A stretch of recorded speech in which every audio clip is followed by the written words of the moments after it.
Hi, welcome to valuationpodcast.com, a podcast and video series about all things related to business and valuation. My name is Melissa Gragg, and I provide divorce, mediation, and valuation services in St. Louis, Missouri. Today, we will actually discuss environmental, social, and governance policies, or ESG policies, and its effect on valuations with Mark Zyla. Mark Zyla is a valuation expert in Georgia, and he's the managing director of Zyla Valuation Advisors, an Atlanta valuation and litigation consulting firm. He's also the chairman of the Standards Review Board for the International Valuation Standards Council.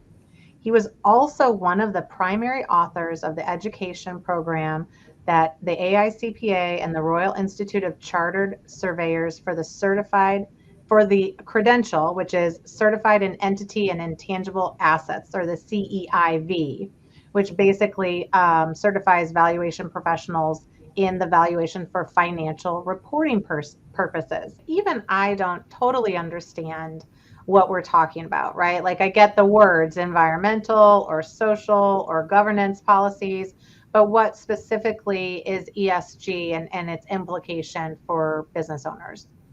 Well, ESG is a trend, is a nomenclature that encompasses the trends for socially responsible corporate policy. So it can, we're all familiar with the E part, the environmental part, with how corporate policy may impact the environment in terms of carbon emissions or deforestations or use of water, use of energy. But there's also components of social components. For example, we saw in the last year and a half the social justice movement and trends like more diversity in the workplace, and those have impacts on corporate policy and also have impact on eventually on cash flows and valuation.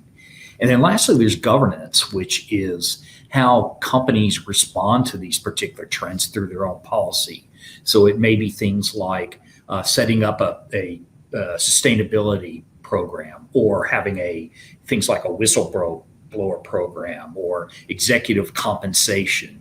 And each of these, the reason why we lump it all together, it's being lumped together under the umbrella of ESG, is that there are different impacts. On one area may have an impact on another. So for example, environmental issues may have a direct impact on corporate governance, and corporate governance may have an impact on the social aspects of a business.